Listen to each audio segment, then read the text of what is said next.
Hello everyone, I welcome you all to my YouTube channel English with Trace. So today we will be discussing about Cambridge IELTS Academic Book 16 Reading Test 2. So today we will be discussing about the test 2 in the academic 16th book and let's get started. Okay. So, as we all know, the reading paper consists of three passages. Make passages තුනක් අපිට basically හම්බ වෙනවා. So, the first passage is about the White Horse of Uffington. As usual, I'm going to give you a brief introduction about what is this passage about. මේක මොකක් ගැනද කතා කරන්නේ. So, this text or this passage is basically talking about a huge, mysterious white chalk carving called White Horse of Uffington. This has been located in England in the countryside. So it's a massive and a mysterious chalk drawing. So this passage is quite interesting and it talks about how this prehistoric monument or this prehistoric creation ඒ කියන්නේ මේක ප්‍රාග් ඓතිහාසික යුගයට අයිති නිර්මාණයක් විදිහට තමයි සැලකන්නේ අවුරුදු 1000 ගානකට කලින් ඉදි කරපු එහෙම නැත්නම් ඉදි කරපු නෙවෙයි 1000 ගානකට කලින් කරපු because this is been drawn by white chalk මේක සුදු chalk ආශ්‍රයෙන් ඇඳපු ලොකු අශ්වයෙක්ගේ රූපයක් විදිහට තමයි සැලකන්නේ. So this passage is talking about how this beautiful but a simple carving, it belongs to the prehistoric era, and it talks about how the ancient people and how they have preserved this beautiful carving and what are the rituals they have used to preserve this.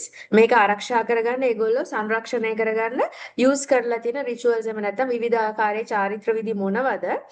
ඒ වගේම the passage at the latter part අන්තිම කොටසදී මේ passage එකේදී අපි කතා කරනවා the high technological scientific methods used to finally figure out exactly how old it is. The scientists or the researchers are using many methods, scientific methods to calculate like the age of this beautiful carving. මේක කොච්චර කාලයකට කලින් කරපු දෙයක්ද කියන එක ගැන අඳුරගන්න කරලා තියෙන විවිධාකාරයේ scientific researchers ගැනත් මේකේ අන්තිම කොටසේදී කතා කරනවා. So if you have done your skimming properly, so this is the complete idea or the general idea that you must have got. Great. So let's get started with the questions. First, in this passage, we have true, false, not given questions. Question 1 to 8, we have true, false, not given. And again, 9 to 13, we have a complete the notes below question. So this is also basically a sentence completion or a not completion question. So අපිට part 1 එකේදී හම්බ වෙනවා කොටස් දෙකක්. එකක් true false not given මුල් ටික අනිත් ටික not completion එකක්. Right. So let's get started. Question number 1. Most geoglyphs in England are located in a particular area of the country. Right. What is a geoglyph? Geoglyph එකක් කියලා අපි සාමාන්‍යයෙන් කියන්නේ භූමිය මත ඉදි කරන ලද එහෙම නැත්නම් අඳින ලද නිර්මාණය කරන ලද ඉතා විශාල huge or a massive creation. ඉතා විශාල මොකක් හරි ලස්සන creation එකකට තමයි අපි geoglyph එකක් කියලා සාමාන්‍යයෙන් කියන්නේ. So the question number 1 talks about, it tells about most geoglyphs in England are located in a particular area of the country. මේ වගේ geoglyphs රටේ ඉංග්ලන්ඩ් වල එක්තරා ප්‍රදේශයකට සීමා වෙලා තියෙනවා කියන එක ගැනයි මෙතනින් කියන්නේ. So the keywords are most geoglyphs, England, located, particular area. The answer is in line 2 to 3 of paragraph number 1 and it says there are 56 hill figures scattered around England. මෙන්න තියෙනවා මෙතනින්ම උත්තරේ හම්බ වෙනවා ඔයගලන්ට. ඉංග්ලන්ඩ් පුරාම පැතිරිලා තියෙනවා කියනවා. මෙන්න මේ කොටසෙන් ෆුල් එක කියවුවොත් ඔයාලට උත්තරේ හම්බ වෙනවා. 56 hill figures. දැන් මේක hill figure එකක් නේ geoglyph එකක් කියන්නේ. hill figure එකක් කියන්නේ යම්කිසි කන්දක් හෝ ඒ වගේ තැනක ඇඳපු දෙයක්. Scattered around England, මුළු ඉංගලන්තේ පුරාම පැතිරිලා තියෙනවා. With the vast majority on the chalk downlands of the country's southern countries. නමුත් මේ ආකාරයේ ඒවා වැඩිපුර තියෙන්නේ country එකේ southern part එකට වෙන්නලු. So your answer is true. Second one, there are more geoglyphs in the shape of a horse than any other creature. More geoglyph, shape of a horse than any other creature. So we do not find any information regarding any comparison among geoglyphs of horses. ඒ වගේම මේ shapes ගැන හෝ horses ලා වගේද මෙතන තියෙන shapes කියන එක ගැන කොහෙවත් මේ paragraph එකේ සඳහන් වෙන්නේ නැහැ, passage එකේ සඳහන් වෙන්නේ නැහැ. So we give the answer as not given. Third one, a recent dating of the Uffington White Horse indicates that people were mistaken about its age. මේකේ මේක නිර්මාණය කරලා තියෙන කාලවකවානුව ගැන කතා කරද්දී මිනිස්සු ගොඩක් මේක ගැන mistaken idea එකක් තියාගෙන ඉන්නවලු. Recent dating Uffington White Horse indicates people mistaken about its age. So in line 1 to 3 of paragraph 2 it says, the most famous of these figures is perhaps also the most mysterious, the Uffington White Horse in Oxfordshire. The White Horse has recently been redated and shown to be even older than its previously assigned ancient pre-Roman Iron Age date. මෙතනින් පැහැදිලිව කියනවා මේක අඳුරගෙන තියෙන date එකටත් වඩා ගොඩක් පිටිපස්සට වෙන්න. කියන්නේ pre-Roman Iron Age එක වෙනකම් යන්න පුළුවන් කියලා සැක කරන්න පුළුවන් කියලා අපට. So the recently been redated, a recent dating. කියන්නේ ළඟදී අඳුරගත්තු date. To be even older than its previously assigned ancient pre-Roman Iron Age date, people were mistaken about its date or age. So the answer is true. Fourth one, historians have come to an agreement about the origins of the Long Man of Wilmington. Historians have come to an agreement about the origins of the Long Man of Wilmington. මේ Long Man of Wilmington කියන එක ගැන historians ලා එහෙම නැත්නම් ඉතිහාසඥයෝ agreement එකකට අවිල්ලා තියෙනවලු මේකේ origin එක ගැන එහෙම නැත්නම් ආරම්භය ගැන. So in line 3 to 6 in paragraph 2 it talks about more controversial means මතභේදයට තුඩු දෙන. More controversial is the date of the enigmatic Long Man of Wilmington in Sussex. While many historians are convinced the figure is prehistoric, others believe that it was the work of an artistic monk from a nearby priory and was created between the 11th and 15th century. මේක monk කෙනෙක් විසින් 11 වන සහ 15 වන සතවර්ෂයන්ට අතරමැද හැදුවා කියන එකක් ගැන මෙතන සඳහන් වෙනවා. So here the line indicate that while many historians believe that the Long Man of Wilmington was prehistoric, others believe that it was between 11th and 15th centuries. සමහරු කියනවා මේක prehistoric යුගයට අයිති කියලා, කියන්නේ ප්‍රාග් ඓතිහාසික යුගයට අයිති කියලා. නමුත් සමහරු කියනවා මේක 11 වන සහ 15 වන සතවර්ෂයන් අතරමැද තියෙන්න පුළුවන් කියන එක. So the answer is false. Question number 5. Geoglyphs were created by people placing white chalk on the hillside. Geoglyphs කියනව හදලා තියෙන්නේ hillsides වල white chalk වලින් ලු. So in the first lines of paragraph number 3, it talks about the method of cutting these huge figures was simply to remove the overlying grass to reveal the gleaming white chalk below. Very clearly, the idea is given. So here, the method of cutting these huge figures, geoglyphs were created. ඒ කියන්නේ මේක හදපු විදිය කපලා හදලා තියෙනවා කියන එක. To remove the overlying grass, cutting the grass. තනකොළ කපලා තමයි මේක කරලා තියෙන්නේ කියන එක. These lines clearly suggest that people created the geoglyphs by cutting the grass that covered the white chalk, not by placing white chalk on the hillside. So මෙතන බොහොම පැහැදිලිව කියනවා grass කපලා තමයි මේක කරලා තියෙන්නේ කියන එක. Covered the white chalk එකට cover වෙලා තියෙන grass කපලා, not by placing white chalk on the hillside. නැතුව hillside එකේ white chalk තියලා නෙමෙයි කියන එක. So that is false. Question number 6. Many geoglyphs in England are no longer visible. ගොඩක් geoglyphs ඉංග්ලන්ඩ් වල තියෙන අද වෙනකොට පේන්නේ නැහැලු. So in paragraph number 3, it talks about in line 4, one reason that the vast majority of hill figures have disappeared is that. So this is very clearly given. So the answer is true. Disappeared කියලා කියන්නේ දැන් අද වෙනකොට අතුරුදහන් වෙලා තියෙනවා කියන එක. Question number 7. The shape of some geoglyphs has been altered over time. මේ geoglyphs වල shape එක කාලයත් එක්ක වෙනස් වෙලා තියෙනවලු. Altered කියලා කියන්නේ වෙනස් වීම. So in paragraph number 3, line 6 to 8, it says, furthermore, over hundreds of years, the outlines would sometimes change due to people not always cutting in exactly the same place, thus creating a different shape to the original geoglyph. මිනිස්සු මේක තනකොළ කපනවානේ දැන් මේ චෞකවල උඩ තියෙන තනකොළ කපනවා.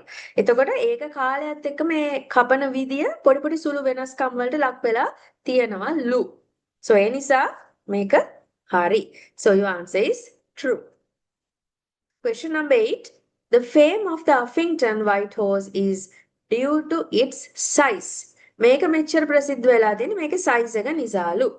So paragraph 4 and 5 and 6 talk about the details of the Uffington White Horse. However, we do not find any information regarding the fame of the horse due to its size. මේකේ fame එක ගැන කතා කරනවා, size එක ගැන වෙනම කතා කරනවා. නමුත් මේකේ ප්‍රසිද්ධියට හේතුව මේකේ size එක කියන එකක් කොහෙවත් සඳහන් වෙලා නැහැ. They haven't mentioned that fact in any place of these passages. So the answer is not given. I hope this is very clear now. So we are moving on to question number 9 to 13, which is a completing notes. So question number 9 talks about near an ancient rock known as the blank. Near an ancient road known as the blank. So in paragraph 4, it talks about in line 3 to 5, the horse is situated 2.5 kilometers from Uffington village on a steep slope. ඒ කියන්නේ බොහොම ගැඹුරු එහෙම නැත්නම් ලිස්සන සුළු කියන අදහස. Close to the late Bronze Age hill ford of Uffington Castle and below the ridgeway a long distance Neolithic track. Neolithic track.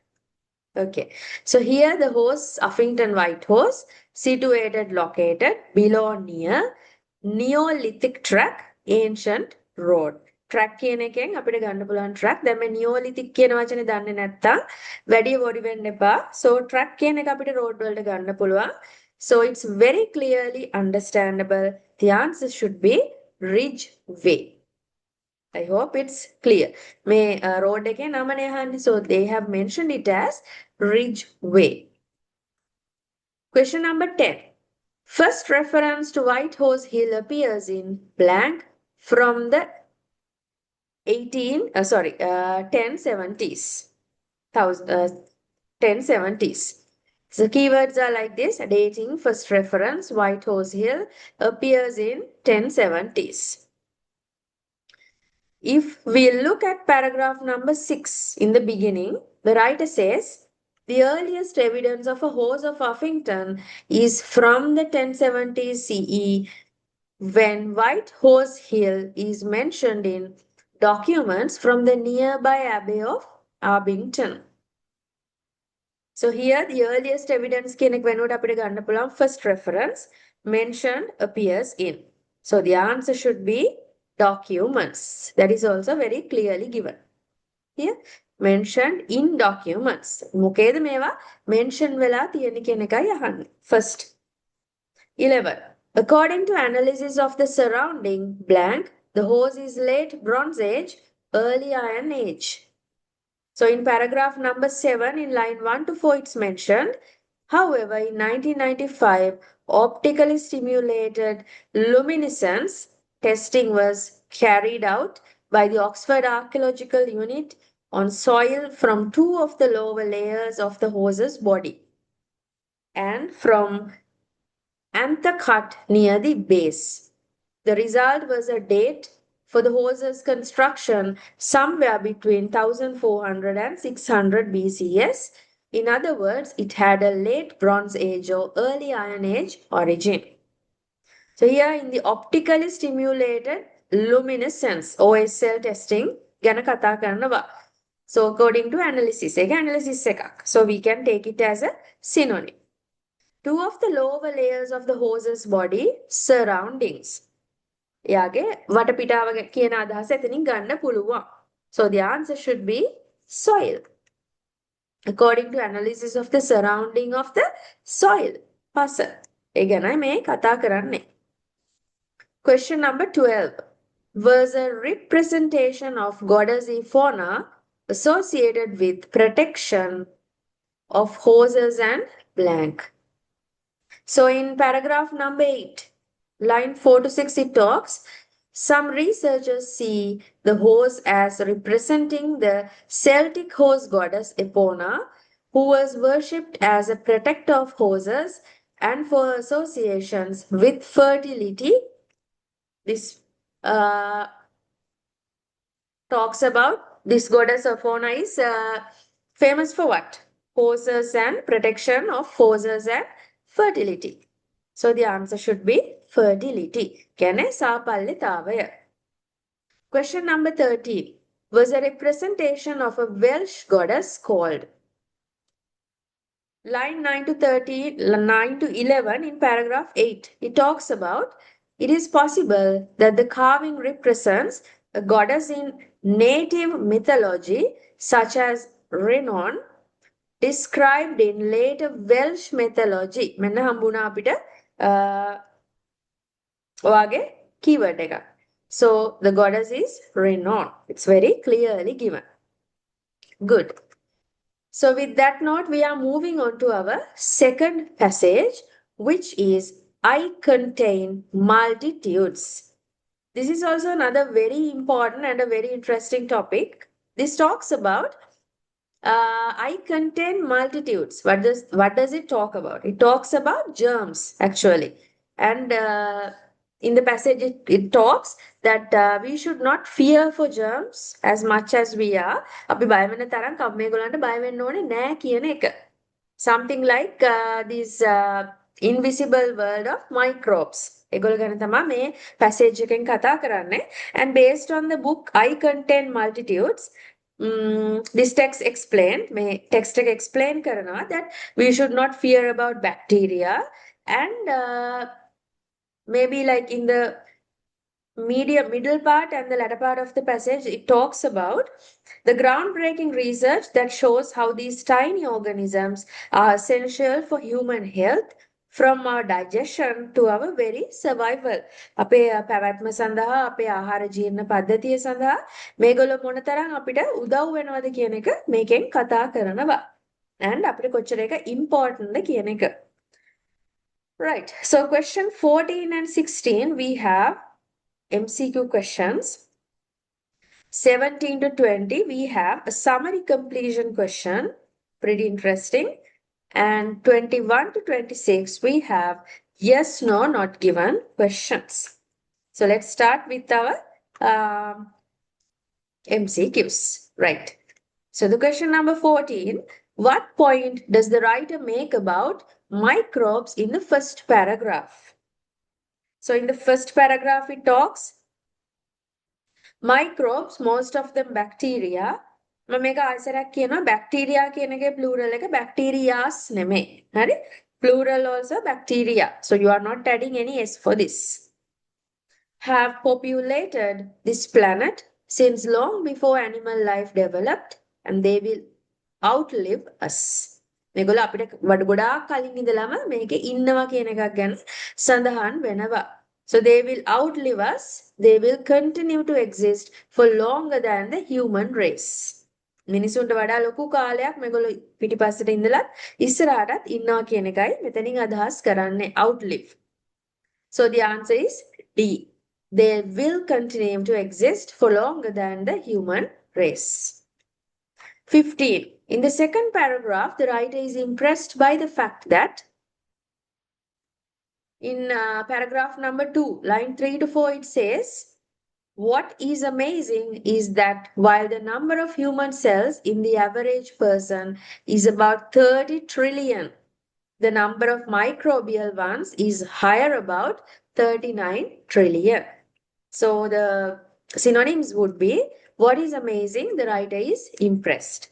The number of human cells in the average person is about 30 trillion. The number of microbial ones is higher, about 39 trillion.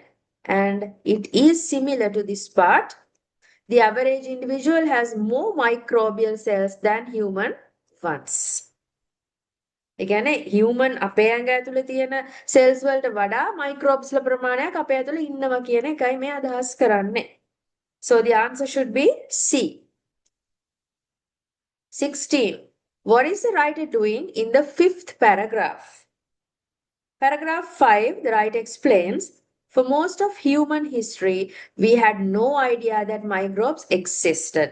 ඒගොල්ලෝ ජීවත් වෙලා හිටියා පැවතුණා කියලා අපි දැනගෙන ඉඳලා නැහැ. The first man to see these extraordinary potent creatures was a Dutch lens maker, Anthony van Leeuwenhoek, in the 1670s, using microscopes of his own design that could magnify up to 270 times. He examined a drop of water from a nearby lake that found it teeming with tiny creatures he called animalcules. So the answer should be A. Explaining how a discovery was made. කොහොමද මේගොල්ලන් මූලිකවම ඉන්නවා කියලා අඳුරගත්තේ? Anthony van කියන කෙනා. Right. Question 17 to 20. We have a summary completion question. So since we have a summary completion question like this, the answers have been already given. So you have to first try to fill in the blanks with the given solutions, and then only we are going to talk about the answers. 17. Young's book argues that we should be more tolerant of microbes. Many have a beneficial effect and only a relatively small number lead to what? Let's see. Line 1 to 3 talks in paragraph number 6. Young's book is in many ways a plea for microbial tolerance, pointing out that while fewer than 100 species of bacteria bring disease, many thousands more play a vital role in maintaining our health. So, a plea for microbial tolerance, we should be more tolerant of microbes. Many thousands more play a vital role in maintaining our health. Many have a beneficial effect.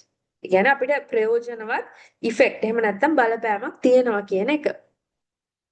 Fewer than 100 species of bacteria bring. Only a relatively small number lead to.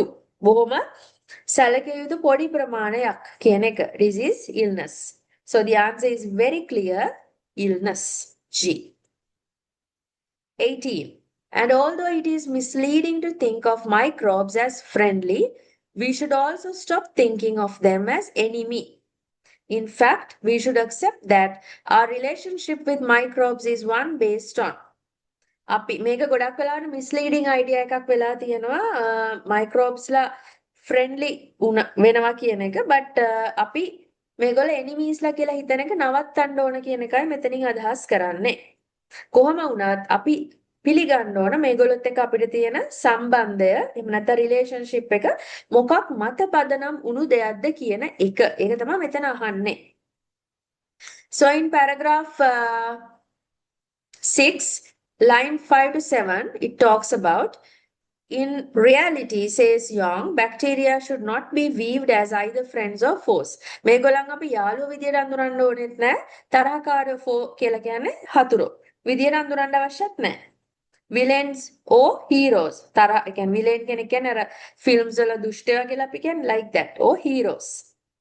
Instead, we should realize we have a symbiotic relationship that can be mutually beneficial or mutually destructive. මැද තැනක ඉඳලා හිතමු කියන එක කියන්නේ. Beneficial වෙන්නත් පුළුවන්, destructive වෙන්නත් පුළුවන්. So the answer should be B, partnership. Very clearly given. Number 19 and 20. New research shows that microbes have numerous benefits for humans. අපිට ගොඩාක් ලාභ ප්‍රයෝජන තියෙනවලු මේගොල්ලන්ගෙන්. Amongst other things, they aid digestion, උදව් කරනවලු ආහාර ජීර්ණ පද්ධතියට, remove poisons, ඇඟෙන් අපේ toxins එහෙම නැත්නම් විෂ ඉවත් කරනවලු, produce vitamins, vitamin ඇතුළ නිෂ්පාදනය කරනවා, and may even help reduce obesity. ඒ වගේම ස්ථූලතාවය නවත්තන්න අඩු කරන්නත් උදව් කරනවලු. However, there is a growing problem. Our poor blank, our overuse of antibiotics, and our excessive focus on blank are upsetting the bacterial balance and may be contributing to the huge increase in allergies and immune system problems. නමුත් අපි කරන කීපයක් වැරදි නිසා මේක අපේ ඉමියුන් system එකටත් බලපානවලු. ඒ කියන්නේ ප්‍රතිශක්තිකරණ පද්ධතියට ඒ වගේම තව ප්‍රශ්න ඇති කරනවලු. ඉතින් මෙතන අහන්නේ අපේ දුර්වල මොකක්ද? ඒ වගේම ඇන්ටිබයොටික්ස් කියලා කියන්නේ ප්‍රතිජීවක ඖෂධ. ඒ වගේම excessive focus on අපි මොන හරි දෙයකට වැඩිපුර focus එක දෙනවලු. ඒක මොකක්ද කියන එක තමයි මෙතන අහන්නේ. So in paragraph number 7, line 2 to 7, they talk about like this. New research is now unraveling the ways in which bacteria aid digestion, regulate our immune systems, eliminate toxins, toxins can විනාශ කරනවා, produce vitamins, affect our behavior and even combat obesity. මේ අදහස තමයි අර උඩ දීලා තිබුණේ. They actually help us become who we are, says Young. But we are facing growing problems. මෙතනින් එහාට දැන් ඔයා attention එක දෙන්න ඕනේ. Our obsession with hygiene, ඕනාවට වඩා පිරිසිදු වීම, our overuse of antibiotics and our unhealthy low fiber diets. සෞඛ්‍යමය නැති ඒ වගේම fiber අඩු ආහාර රටාව are disrupting the bacterial balance and may be responsible for soaring rates of allergies. Soaring rates කියලා කියන්නේ ඉතාමත් ඉක්මනින් ඉහළ නගිනවා කියන එක allergies. And immune problems such as inflammatory bowel disease. So here it's very clearly given low fiber diet. That means poor nutrition. විවිධ පෝෂණ ද්‍රව්‍ය අඩුවෙන් ගැනීම. දැන් ෆයිබර් කියන්නේ පෝෂණ ද්‍රව්‍යයක්. ඒකට ඒක අඩුවෙන් ගැනීම, low කියන්නේ poor කියලා අපිට ගන්න පුළුවන්. So one answer should be H, nutrition, and excessive focus on cleanliness. ඕනාවට වඩා පිරිසිදු වීම. Cleanliness. ඒ කියන්නේ පිරිසිදු බව. So those are the two answers. 21 to 26 we have yes, no, not given. The first one, 21. It is possible that using antibacterial products in the home fails to have the desired effect. සමහර වෙලාවට අපේ ගෙවල් වල අපි පාවිච්චි කරන antibacterial නිෂ්පාදන නිසා අපිට අවශ්‍ය ප්‍රතිඵලය ලබා ගන්න අපි බැරි වෙන්න පුළුවන්ලු. So in paragraph number 8, the first few lines it talks about the most recent research actually turns accepted norms upside down. මේ තියෙන ප්‍රතිපත්ති එහෙම නැත්නම් ඒ තියෙන පිළිගැනීම් උඩ යට කුරු කරන්න පුළුවන් මේ වගේ දේවල් නිසා. For example, there are studies indicating that the excessive use of household detergents, අපි පාවිච්චි කරන detergents too much විදියට excessive, and antibacterial products actually destroys the microbes that normally keep the more dangerous germs at bay. මීට වඩා විනාශකාරී එහෙම නැත්නම් භයානක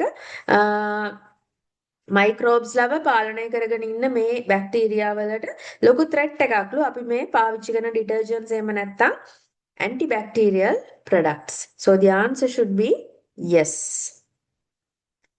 22. It is a good idea to ensure that children come into contact with as few bacteria as possible. මේක හොඳ දෙයක් කියලා කියන්නේ ළමයි බැක්ටීරියාත් එක්ක ගැටෙන ප්‍රමාණය අඩු වීම. So in paragraph 8 it talks about in line 3 to 5.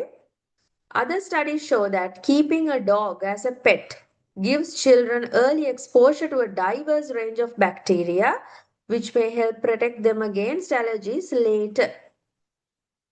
So here These lines suggest that ensuring children come onto contact with as few bacteria as possible is not a good idea. මොකද මෙතන කියනවා බැක්ටීරියාස්ලා ගොඩක් ඉන්නවනේ බල්ලන් වගේ සත්තුන්ගේ සාමාන්‍යයෙන්. එතකොට ඒ වගේ සතෙක් එක්ක ළමෙක් හැදෙන එක එයාට ලොකු එක්ස්පෝෂර් එකක්ලු. එයාට ලොකු අවස්ථාවක්ලු බැක්ටීරියාස් එක්ක පොඩි කාලේ ඉඳලම ගනුදෙනු කරන්න ඉගෙන ගන්න එයාගේ ඇඟට.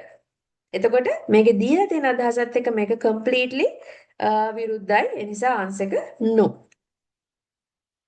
23. Young's book contains more case studies than are necessary.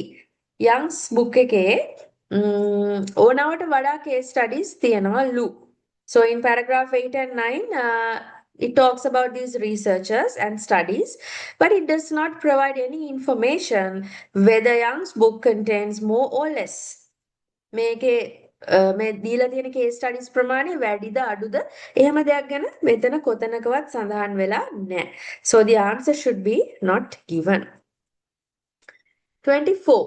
The case study about bacteria that prevent squid from being attacked may have limited appeal. The case study about the bacteria that prevent squid from being attacked may have limited appeal. මේ squid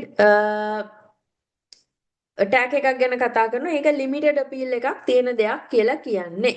So in paragraph number 9, line 2 to 4, it talks about among the less appealing case studies is one about a fungus that is wiping out entire populations of frogs that can be halted by a rare microbial bacterium. Another is about squid that carry luminescent bacteria that protect them against predators. පැහැදිලිව මෙතන අදහස් කරනවා මේ ගෙම්බ විශේෂයක් නැති වෙන්න බලපාන්නේ මොනවාද කියන එකයි ස්ක්විඩ් එකක් මේ බැක්ටීරියා මාර්ගයෙන් ආරක්ෂා වෙන්නේ predators ළගෙන් ආරක්ෂා කරන්නේ කොහොමද කියන එක ගැනයි. So the answer is very clear, it's yes. Number 25. Efforts to control dengue fever have been surprisingly successful. මේ මාර්ගයෙන් dengue fever එක control කරන්න අරන් තියෙන efforts බොහොම සාර්ථකයිලු. So in line 7 in paragraph number 9, it talks about the writer talks about these dengue matters, but it does not mention anything about the effort to control this fever has been successful. මේක successful ද නැද්ද කියන එකක් ගැන මේ part එකේ කොතනකවත් සඳහන් වෙලා නැහැ. නමුත් dengue fever එක ගැන සඳහන් වෙලා තියෙනවා. So we have to take it as not given. 26. Microbes that reduce the risk of infection have already been put inside the walls of some hospital wards. Microbes that reduce the risk of infection have already been put inside the walls of some hospital wards. සමහර hospital wards වල බිත්ති වල මේ microbes ලව හිතාමතා තැම්පත් කරලා තියෙනවලු. මොකද මේ infections වලට එරෙහිව ඒගොල්ලෝ සටන් කරන නිසා. Paragraph number 9 talks, in the future, our ability to manipulate microbes means we could construct buildings with useful microbes built into their walls to fight off infections. Just imagine a neonatal hospital ward in a specially mixed cocktail of microbes so that babies get the best start in life. So here just imagine කියන එකක් ගැනයි කියන්නේ. That means it hasn't been done yet. මේක තාම වෙලා නැහැ. ඒ නිසා no. මෙහෙම දෙයක් වෙන්න පුළුවන් කියන එක අදහස් කරාට තාම එහෙම දෙයක් වෙලා නැහැ. ඒ නිසා answer එක no. Right. So with that note, we are moving into our third passage, which is how to make wise decisions. Another very interesting passage, and this talks about, and this is the psychological passage of the test, right? So the key logic behind this passage is basically they talks about, or they explain about Solomon's paradox and the concept of self-distancing. Self-distancing කියන method එක පාවිච්චි කරලා අපි කොහොමද ප්‍රශ්න විසඳන්නේ? Psychological approach එකක් ගන්න කියන එක ගැන මෙතන විශේෂයෙන්ම කතා කරනවා. ඒ වගේම when you want to solve your own problems. මේක ඒ වගේම විශේෂයෙන්ම කතා කරනවා that people are very good at giving advices to others, but when it comes to solving your problems, you fail. අපි මිනිස්සු විදියට ගොඩක් දක්ෂයි අනිත් අයගේ ප්‍රශ්න විසඳන්න යාලට උපදෙස් දෙන්න. නමුත් අපේ ප්‍රශ්නවලදී අපි අපේ මේ තියරිස් දාගත්තට ඒවා එච්චර සාර්ථක වෙන්නේ නැහැ කියන එකක් කියනවා. ඉතින් මෙතන අයිගෝ ග්‍රොස්මන් කියන කෙනාගේ රිසර්ච් එකක් අදාළවත් කතා කරනවා. And he talks about self distancing. කොහොමද අපි අපේ ප්‍රශ්නෙකදී අපි තුන්වෙනි පාර්ශවයක් විදියට හිතලා we think ourselves as a third party.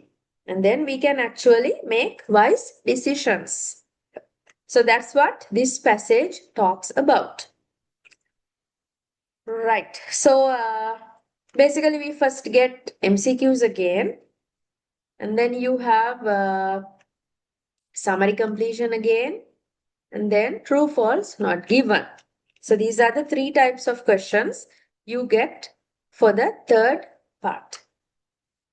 Right, question 27. What point does the writer make in the first paragraph? First paragraph, they clearly talk about it isn't an exceptional trait possessed by a small handful of bearded philosophers after all. මේක මේ wisdom කියන එක ප්‍රඥාව කියන එක මේ රැවුලව වාගත්තු philosophers ලාට විතරක්ම තියෙන දෙයක් නෙමෙයි කියන එකක් ගැන සඳහන් කරනවා very clearly. So answer is B. Basic assumption about wisdom may be wrong. මොකද ගොඩක් අය හිතන්නේ wise කෙනෙක් කියපුවම අර රැවුලව වාගත්තු sage කෙනෙක්ගේ එහෙම නැත්නම් අර දාර්ශනිකයෙක්ගේ look එක තියෙන කෙනෙක්ට තමයි මේක තියෙන්නේ කියලා. But the writer clearly says that it is incorrect. So the answer is B. 28. What does Igor Grossman suggest about the ability to make wise decisions? Wise decision එකක් ගන්න මොනවාද තියෙන්න ඕන හැකියාවල්? So in the first line of the second paragraph talks about it appears that experiential, situational and cultural factors are even more powerful in shaping wisdom than previously imagined. ඉස්සර හිතුවට වඩා experiential අත්දැකීම්, situational අවස්ථාවට අදාළව ඒ වගේම cultural factors අපි ජීවත් වෙන සමාජයට අදාළව මේවා බොහොම වැදගත් වෙනවා කියන එක ගැන මේ Igor Grossman, University of Waterloo in Ontario, Canada, he has researched about it. So the answer is very clearly given. C. The importance of certain influences on it was underestimated. මොකද මේවා ඉස්සර වැඩි ගණන් අරන් නැහැ. ඒකයි underestimated කියලා කියන්නේ. 29. According to the third paragraph, Grossman claims that the level of wisdom an individual shows. තුන්වෙනි එකට අනුව තුන්වෙනි පැරග්‍රාෆ් එකට අනුව මිනිස්සෙක්ගේ level of wisdom එයාගේ ප්‍රඥාවේ ප්‍රමාණය බලන්න පුළුවන් මොන ක්‍රමෙන්ද කියන එකයි අහන්නේ. So it tells some situations are likely to promote wisdom than others. සමහර අවස්ථාවන් වලට පුළුවන්ලු මිනිසුන්ගේ ප්‍රඥාව කියන එක බොහොම ලස්සනට මතු කරලා පෙන්නන්න. So here the line suggests that the level of wisdom that an individual shows can be different in different situations or circumstances. විවිධ අවස්ථාවල් වලට අනුව විවිධ situations වලට අනුව මේක වෙනස් වෙන්න පුළුවන් කියන එක මෙතන සඳහන් කරනවා. So the answer should be B, will be different in different circumstances. 30. What is described in the fifth paragraph? Fifth paragraph, line 3 to 7 talks about research suggests that when adopting a first-person viewpoint, we focus on the focal features of the environment, and when we adopt a third-person observer කෙනෙක් විදියට අපි third-person කෙනෙක්ව තියාගන්නවා අපි අපේ ඇතුළෙන්ම. So third-person viewpoint we reason more broadly. පුළුල් විදියට. And focus more on interpersonal and moral ideals such as justice, sadharanatva, and impartiality, pakshapati novima.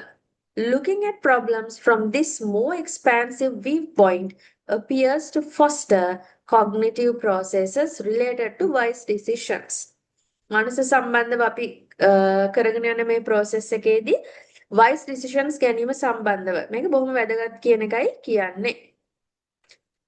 So observer viewpoint එහෙම නැත්නම් third person point එක ගැන අපිට ගන්න පුළුවන් recommended strategy එකක් විදියට. So this is basically the most appropriate synonym. Appears to foster cognitive processes related to wise decisions, can help people to reason wisely. හේතු දැක්වීම බොහොම ප්‍රඥාන්විතව කරන්න. So answer should be D. A recommended strategy that can help people to reason wisely. ප්‍රඥාන්විතව මේකට reason out කරන්න. හරි. Question 31 to 35. Completing summary with a list of words. So as I told you, first try to fill in the blanks without going to the passage itself. And after that, let's see what are the correct answers. Question number 31. Igor Grossman and colleagues have established 4 characteristics which enable us to make wise decisions. It is important to have a certain degree of blank regarding the extent of our knowledge. Paragraph number 4, this clearly talks about coming up with a definition of wisdom is challenging. Wisdom කියන එකට definition එකක් දෙන එක නිර්වචනයක් දෙන එක හරි අමාරු වැඩක්. But Grossman and his colleagues have identified 4 key characteristics as part of a framework of wise reasoning. නමුත් මේකට ප්‍රධාන හේතු 4ක් Grossman සහ එයාගේ colleaguesලා දීලා තියෙනවා. One is intellectual humility or recognition of the limits of our own knowledge. අපේ දැනුමේ ප්‍රමාණය. එහෙම නැත්නම් සීමාවල් අඳුර ගැනීම. So the answer should be modesty. That means something like you becoming humble. ඔයා නියතමානීව මේක පිළිගන්නවා. අපේ මේ දැනුමට මෙන්න මේ සීමාවල් තියෙනවා. Like that. So humility is modesty. 32. And to take into account blank which may not be the same as our own. Paragraph 4, line 3 to 4 says, and another is appreciation of perspectives wider than the issue at hand. So appreciation කියන එකට අපිට ගන්න පුළුවන් to take into account. අපි මොන හරි වැදගත්කමක් දෙනවා කියන එක. Perspective, opinion wider than the issue at hand. අපේ අතේ එහෙම නැත්නම් අපි තුල තියෙන මේ ප්‍රශ්න වලට ඉතා පුළුල්. May not be the same as our own. අපිට වඩා ඉතා විශාලයි කියන idea එක. So the answer is A, opinions. 33. We should also be able to take abroad of any situation. So the paragraph number 4 final lines talks about sensitivity to the possibility of change in social relations is also key. Pradhanama key එක. Along with compromise or integration of different attitudes and beliefs. Here, compromise or integration, we should also be able to take different broad attitudes and beliefs, weave. So it's clearly C, weave. Answer C. 34. Grossman also believes that it is better to regard sceneries with. Paragraph number 5 talks about line 1 to 3. Grossman and his colleagues have also found that one of the most reliable ways to support wisdom in our own day-to-day decisions is to look at scenarios from a third-party perspective as though giving advice to a friend. Very clearly given. Look at scenarios, regard scenarios. ඒ කියන්නේ පිළිගන්නවා කියන එක.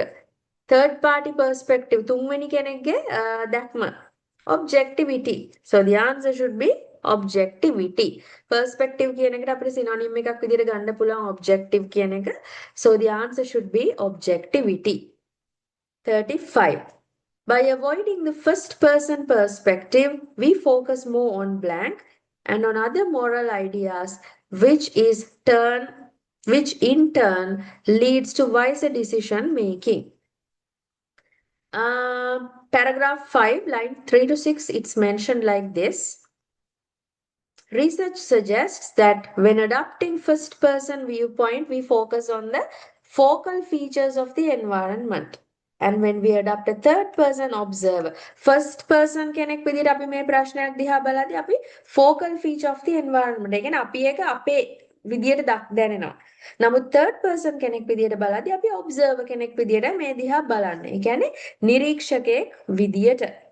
So we reason more broadly. මෙහෙම බලද්දී අපි මේක දිහා බොහොම පුළුල් විදියට බලනවා and focus more on interpersonal and moral ideals such as justice and impartiality. තුන්වෙනි විදියට බලද්දී මේක දිහා අපි බොහොම සාධාරණව බලනවා ඒ වගේම අපක්ෂපාතීව බලනවා. ඒකයි මෙතන කියන්නේ. So the answer is very clearly given. Justice and impartiality, fairness. Fairness කියලා කියන්නේත් අපි සාධාරණ කියන අදහස. So the answer G. 36 to 40 we again have true false not given. So let's see how it goes. 36 students participating in the job prospects experiment could choose one of two perspectives to take. Students participating in the job prospects experiment could choose one of two perspectives to take.